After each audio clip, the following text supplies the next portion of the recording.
E aí, pessoal? Depois de um tempo que sumido do canal, tô voltando a fazer vídeos aqui. Eu resolvi voltar aqui com macroeconomia. Por que macroeconomia? Bom, estou estudando para a prova da ANPEC, que seleciona para mestrados de economia. Então eu acho que assim, para eu tentar ensinar para vocês, para o pessoal que está fazendo graduação,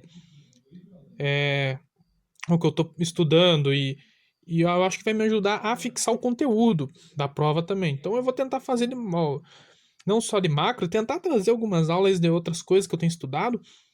Eu vou tentar também não abandonar o HPE, que ESLM tem tudo a ver com Keynes, então talvez eu possa aproveitar alguma coisa e fazer uma aula interessante. Aviso desde já, então, que essa aula vai ficar grande, então se preparem bem na cadeira aí, tome um suco, porque se você está um dia antes da prova aí, bem provável que você vai passar um sufoco aí. Bom, e também trazer um agradecimento ao meu amigo João Alípio, que ele que fez os slides no LaTeX, ficou muito bom, eu estava completamente sem tempo. Então, um agradecimento especial para ele, certo? Eu vou aqui trazer o escopo dessa aula, ou seja, eu vou tentar não ficar tanto na parte matemática, mas na base do modelo e nas relações das variáveis. Eu vou tentar não trazer tanto, eu não vou trazer exercício numérico nessa aula, tá? Se você veio aqui, esperando um exercíciozinho lá de para igualar ISLM, que igual o seu professor passou no quadro, lá por enquanto não. Eu vou tentar trazer uma aula separada disso aí. Vamos trabalhar a teoria somente nisso aqui. Um segundo ponto é que a aula pode ser vista por qualquer pessoa, mas eu recomendo que se você não tem conhecimento de economia no geral, dê uma passada nos conceitos de demanda por moeda, propensão marginal a consumir e a poupar, e demanda efetiva também, que é muito importante nesse caso.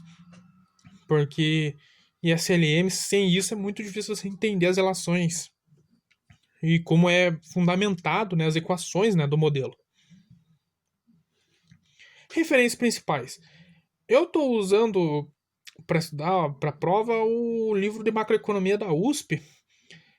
Tem uma edição mais atualizada do que essa, pode ser qualquer uma para frente, para você que está estudando para a prova da ANPEC, é a melhor opção. Possivelmente você vai estar. Quem está na graduação vai estar usando o Blanchard, um ótimo livro também. Se você quiser, tem edições mais atuais também, vão servir muito bem. Quem também quiser estudar por o Snowden, Vane, Dornbusch, Froen, serve também. Show. Ok? Vai quebrar muito meu galho. Então se prepare aí que a aula vai ser um pouco longa, mas eu vou tentar fazer uma explicação melhor possível. Já pedir desculpa se eu errar qualquer coisa, se eu errar um conceito, se eu inverter alguma palavra, algum gráfico, qualquer coisa do gênero. Deixa nos comentários aí que a gente se ajuda depois, beleza? Então vamos lá. Começando pelo modelo keynesiano simples. Se você já estudou economia, o basicão, você sabe que o PIB é calculado pelo consumo, né? Consumo, investimento, gasto do governo e exportações líquidas. No modelo keynesiano simples, não tem comércio internacional, então é uma economia fechada. Então ele só vai ter consumo, investimento e gasto do governo. Não tem XM. Isso aqui é uma outra extensão do modelo, que é o modelo ISLM-BP, ok? Então aqui algumas variáveis do modelo que eu estou trabalhando. Consumo.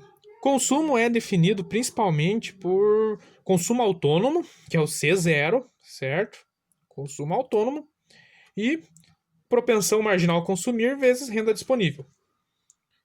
Então, lembrar lá, propensão marginal a consumir é 1 menos a propensão marginal a consumir vai ser importante para a gente saber o multiplicador, que é 1 sobre 1 menos a propensão marginal a consumir, que vai ser 1 sobre a propensão marginal a poupar, para gerar um multiplicador keynesiano, importante para o modelo. Então, ali eu defini renda disponível é renda menos T, que é impostos, certo? Então, e substituir na equação. Então, o C aqui vai virar depois C0 mais C1 menos Y menos T. Ali entre parênteses. A princípio, investimento é exógeno e gasto e tributação, o gasto do governo e tributação são exógenos também. Então, eles vão vão variar. O investimento ele vai ter alguma mudança depois, a gente vai vendo ao decorrer da mudança do modelo, mas a princípio T e G são exógenos, eles mudam aleatoriamente. Um aumento de G, um aumento de T. Eles não têm influência, né? Eles influenciam o modelo, mas eles não estão dentro do modelo, retroalimentando o modelo, vamos pensar assim. Ok? Vamos pensar ali que, por exemplo, a gente vai ver depois que o investimento ele vai ser afetado pela própria renda e pela taxa de juros, que não vai acontecer com o gasto do governo. O gasto do governo não é afetado por nenhuma dessas duas variáveis. Ok? Nesse modelo em específico, nem tributação. Tributação, o governo decide se vai aumentar o gasto ou aumentar o imposto e vice-versa, tá bom? Feito isso, a gente vai pensar do mercado de bens, oferta de bens Y, vai ser igual a demanda por bens, que vai ser a curva Z, né, que é a ZZ, né, a famosa curva ZZ. No Blanchard, pelo menos, se não me engano, é a ZZ. Então ali, consumo, investimento e gasto do governo, a gente só substitui na equação. E a barrinha em cima do I e do G já demonstra ali que são exógenos, certo? Então, a demanda vai depender da renda, que vem da própria produção. Então, aqui é o modelo keynesiano, né? Demanda aumenta a demanda, que depende da renda. Então, a demanda só vai aumentar porque a renda aumentou, e a renda aumentou porque a produção aumentou, que ele é ciclo keynesiano simples ali, ok? Aqui eu só tô trazendo derivação do multiplicador, bem simples ali. Só passamos ali o 1 menos C1 por outro lado, ele vai passar dividindo ali sobre 1 menos C1, que vai ser a propensão marginal a consumir, que aquela parte ali, o multiplicador, vai multiplicar, né, essa parte aqui do modelo, consumo autônomo, mais o investimento, mais o gasto do governo. Então, que é bem tranquilo também essa parte. É só uma manipulaçãozinha algébrica para a gente conseguir separar bem o que é multiplicador e o que é os demais variáveis ali do modelo keynesiano simples ali. Então é 1 menos a propensão marginal a consumir, é 1 sobre a propensão marginal a poupar. Aquilo que não é consumido é poupado. Então, quanto maior a propensão marginal a consumir, maior vai ser o multiplicador. Porque aqui o denominador dessa equação, né, vai ficar cada vez menor. Quanto cada vez menor, maior vai ser o valor resultante, né? 1 sobre um valor... 1 sobre 1 é 1, mas 1 sobre meio é 2. Então, dá pra gente ver bem a diferença. Ok, pessoal? Então, vamos lá. Continuando.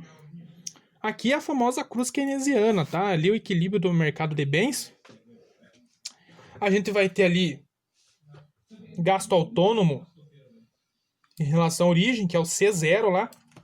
Cria, tipo, consumo para a pessoa não... Que toda pessoa tem um consumo mínimo, né? Então, a pessoa, digamos, não passa fome. Esse é o mínimo chamado gasto autônomo, né? Que é o C0 lá na equação.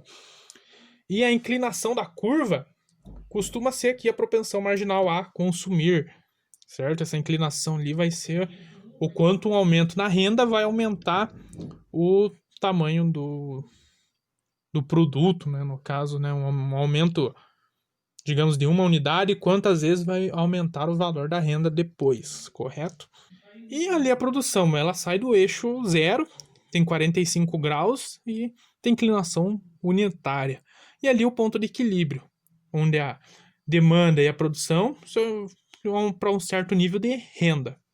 Não nada fora do comum por enquanto, né? Então, para a gente entender bem a curva LM, a gente precisa entender primeiro o mercado monetário, que esse vai ser o mercado de ativos, digamos, nesse modelo aqui, que vai ser só o mercado monetário.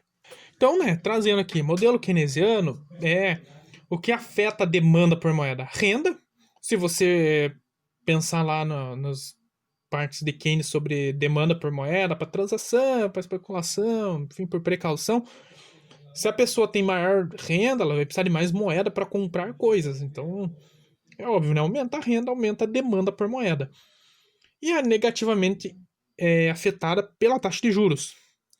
Por quê? Porque se a maior taxa de juros, maior as pessoas comprar títulos, né? Então, diminui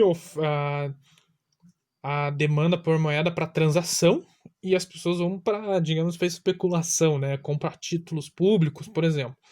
Né? Quanto maior a taxa de juros, mais elas têm tendência em colocar o dinheiro nisso, no papel moeda, né? Então ali tem a equação demanda por moeda, depende da renda e taxa de juros.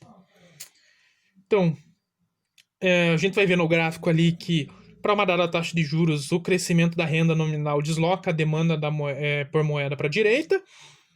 E no modelo, aqui a gente vai dizer que o Banco Central oferta moeda. São as primeiras premissas. Então aqui, para uma renda maior, desloca a demanda por moeda aqui, que é negativamente inclinada, né? Aqui ela é negativamente inclinada em relação à taxa de juros, né? Então, aqui sem segredo nenhum, aumentou a demanda por moeda porque aumentou a renda. Para que tenha equilíbrio, óbvio, oferta de moeda tem que ser igual a demanda por moeda. Quem oferta moeda aqui nesse caso é o Banco Central. Então, MS ali tem que ser igual a que vai ser, né, MS para essa equação de oferta vai ser igual ao MD, que o nosso MD é aquilo ali, depende da renda e depende da taxa de juros. Então, ali o ponto de equilíbrio. Operações de mercado aberto. Então, é normal que um banco central altere o estoque de moeda numa economia moderna. Ativos do Banco Central são os títulos que ele tem e o passivo é o estoque de moeda da economia. Então, numa operação de mercado aberto, alguns professores chamam de open market, mesma coisa, na qual um Banco Central compra títulos, emite moeda e cresce o ativo e o passivo no mesmo montante. É aquela história, né? Se o governo, o Banco Central, quer aumentar o estoque de moeda, ele compra títulos. As pessoas têm títulos, ele vai lá, compra o título dessas pessoas e põe dinheiro na mão delas, certo?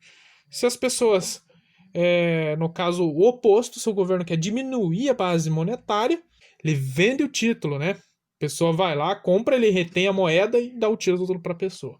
Então é nesse sentido que vai aumentar ao mesmo tempo que ele vai emitir a moeda, ele compra o título e aumenta o estoque de moeda, é um balanço contábil, ok?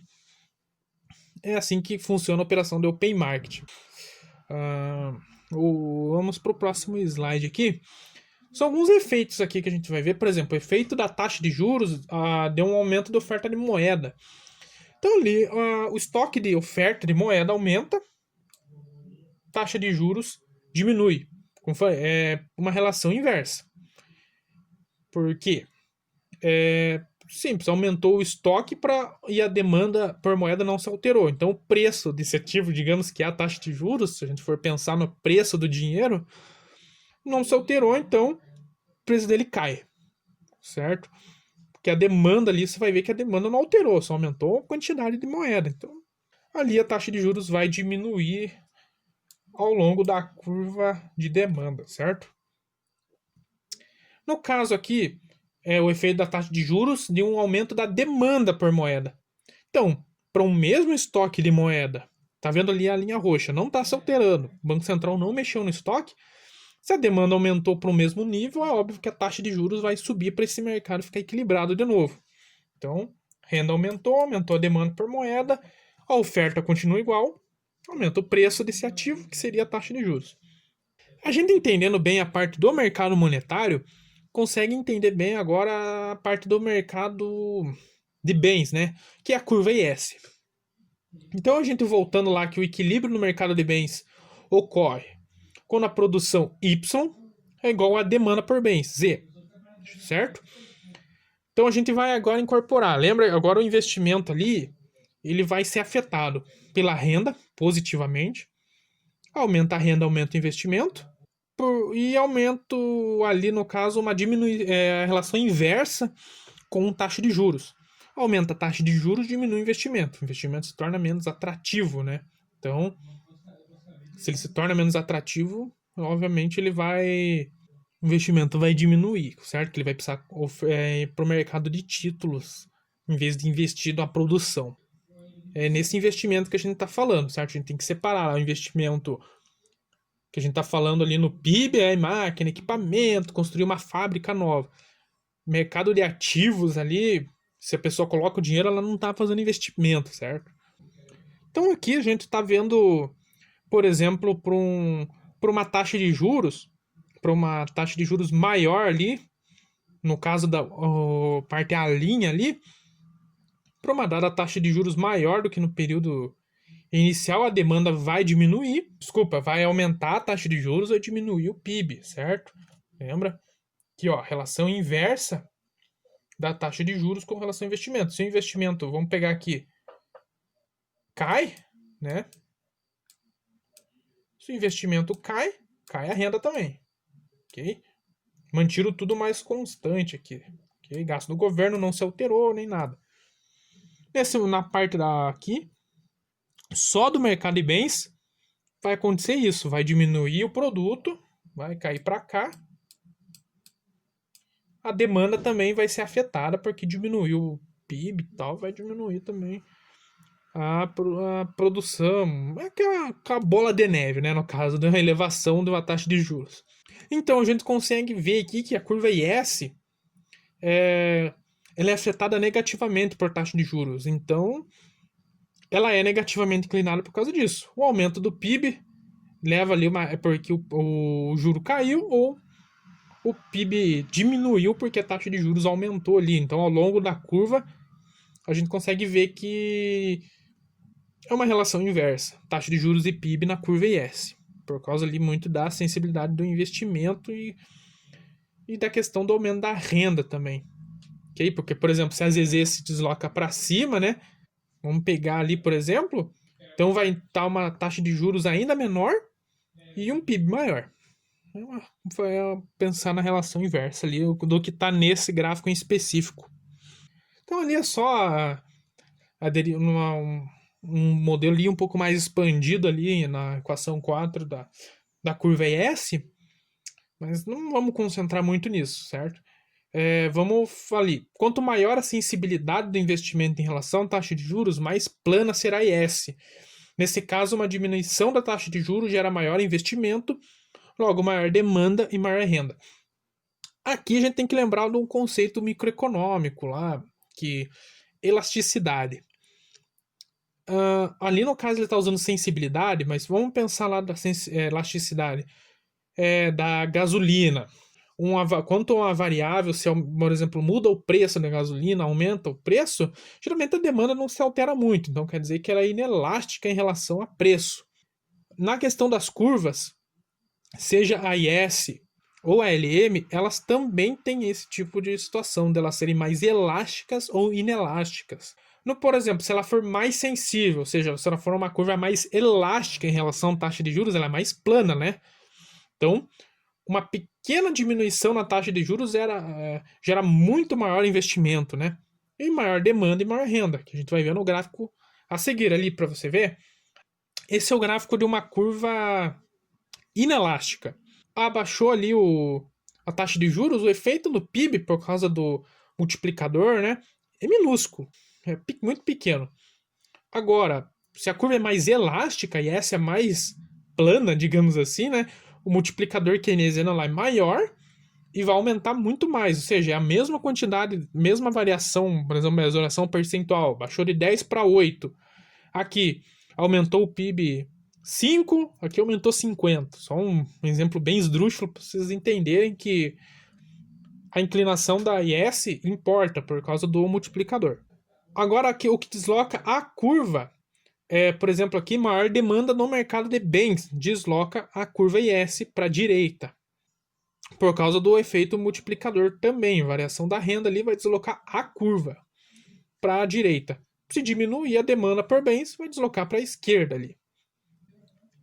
Então, a gente entender aqui as variações ali, eu só listei o que afeta positivamente a renda. Aumentar o gasto do governo aumenta positivamente a renda.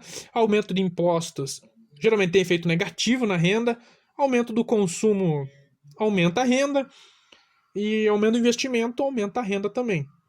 Obviamente, se você diminuir as coisas ali, os sinais são invertidos, mas vocês conseguem entender o que vai deslocar a curva em S. Agora, voltando para a curva LM, se a gente pegou ali o esquema de uma ser negativamente inclinada, a gente consegue ver agora porque uma é positivamente inclinada. Porque assim, ali um aumento do PIB, certo? O aumento da renda, no caso, para uma dado esse mesmo estoque de moeda e aumentou a renda nominal ali, a gente consegue ver que aumentou a taxa de juros e aumentou o PIB, né? Aumentou a renda. Então aqui, ó, deslocou a renda aumenta, só que o que deslocou? A taxa de juros. A taxa de juros é maior. Então, para esse mesmo nível de oferta de moeda. Então, aqui a gente consegue ver que a curva LM é positivamente inclinada, ao contrário da S lá por causa da curva da cruz keynesiana lá. O aumento na oferta de moeda vai deslocar a LM para baixo. É o mesmo caso da S. Lembra lá que o que voltar aqui só para vocês pegarem, né? Aumentar a oferta aqui de moeda, né? Meu gráfico, uma linha horrorosa, mas tudo bem. Aumentou a oferta para esse, pode ser para esse mesmo nível de, para esse MD' aqui, ó, para vocês verem que a taxa de juros vai ser essa aqui, né? Vai ser um valor menor. Então, não tem muito segredo. Questão de sensibilidade que eu expliquei para S vale para LM também. Então, quanto menor a sensibilidade da demanda por moeda à taxa de juros, mais inclinada vai ser a LM. Então, ali, por exemplo, só aqui, ó, a baixa sensibilidade da demanda por moeda em relação à taxa de juros vai ter uma influência no PIB pequena ali, certo? Porque ali é uma curva mais inelástica. Agora, se a curva for mais elástica, se a demanda por moeda em relação à taxa de juros ela for muito sensível, uma pequena flutuaçãozinha ali já aumenta o PIB bastante. Uma variação percentual maior do que aumentou os juros. Mesmo esquema também da IS lá, pessoal. Minha explicação também não vou ficar me alongando muito em cima disso. Mecânica é a mesma. Então tá, a gente montou ali o mercado de bens, que é a curva IS. A gente ali só mudou a notação ali do XT mais Y menos T, é a mesma coisa, tá? Ali eu acho que só para diferenciar um Y do outro, mas não precisava. A relação IS, temos ali montado que o investimento depende da própria renda e dos juros, consumo ali multiplicado pela renda disponível, tal, beleza. E a LM é o mercado oferta de moeda igual demanda por moeda, relação inversa com taxa de juros, tal. E esse é o mercado de mercados financeiros, o mercado de ativos também. Então, um equilíbrio do mercado de bens, AIS, implica que o aumento da taxa de juros leva à diminuição do produto. Agora, o equilíbrio no mercado monetário implica que o aumento no produto leva ao aumento na taxa de juros. Então a gente vai começar a ver as relações das duas curvas em conjunto, seja da IS, seja da LM. E aqui eu mostro as duas curvas juntos no equilíbrio, na taxa de juros e no produto de equilíbrio. Então, ali no caso de uma expansão monetária, a gente só está mexendo na LM, certo? Lembra lá, quando a curva é LM, então a gente só aumentou a oferta de moeda. A gente lembrar que ela desloca a LM para baixo, então a IS não está mexendo. O que vai acontecer? Cai os juros e aumenta o produto. Agora, um aumento de impostos, ou seja, diminui a renda disponível, né? Vai diminuir os juros, mas vai diminuir o produto. A gente está mexendo só na IS. Então ele vai deslocar para a linha, né? Para a linha aqui, para um nível T, linha maior que T, né?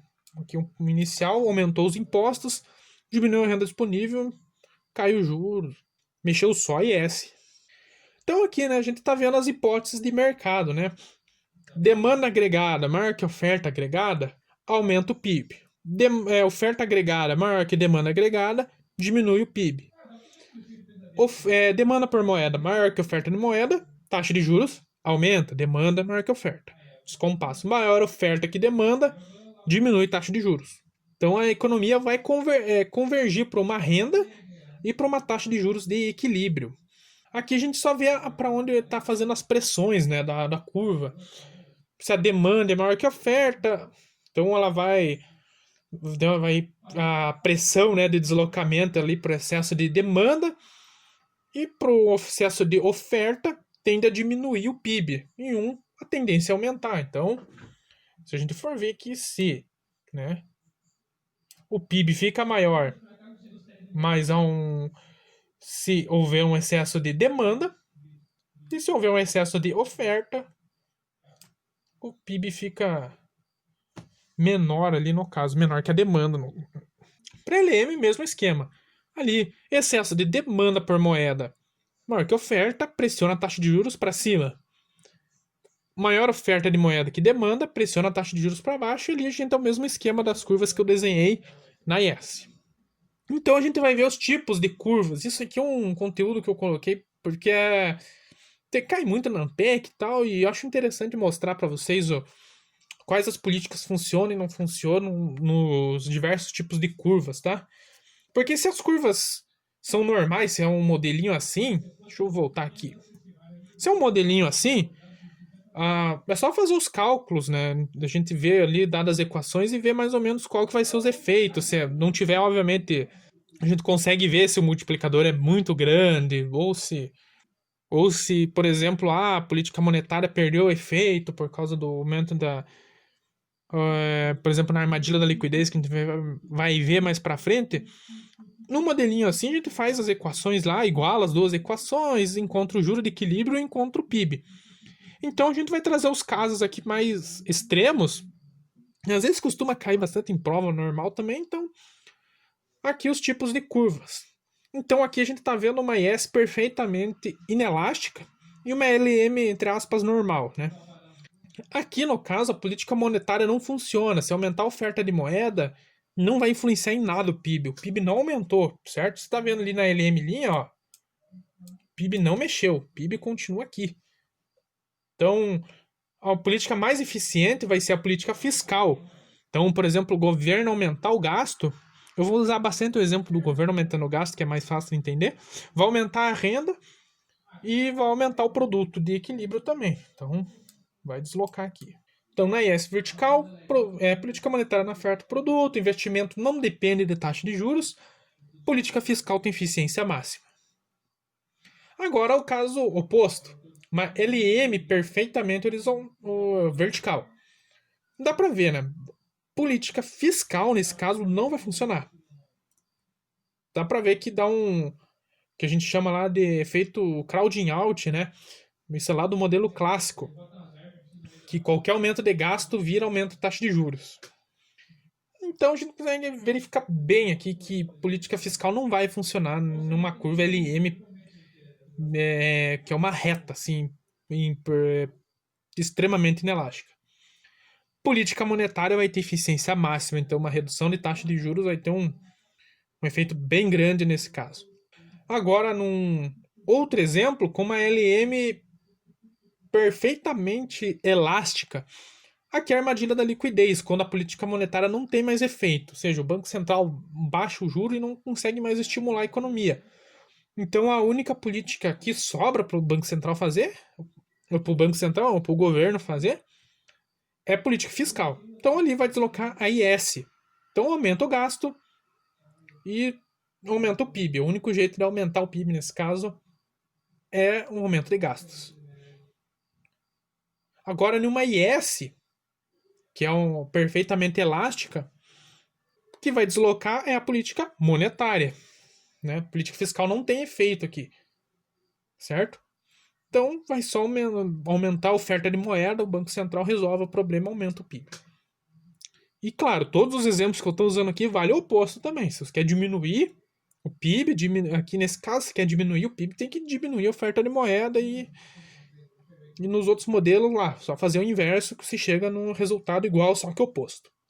Aqui é só uma exceção que eu marquei, que geralmente cai na Ampeg também, mas eu acho que o teu professor não é maníaco o suficiente de colocar um negócio desse na prova, eu espero, que a política fiscal é ineficiente se a IS for horizontal devido a uma elasticidade do investimento em relação à taxa de juros.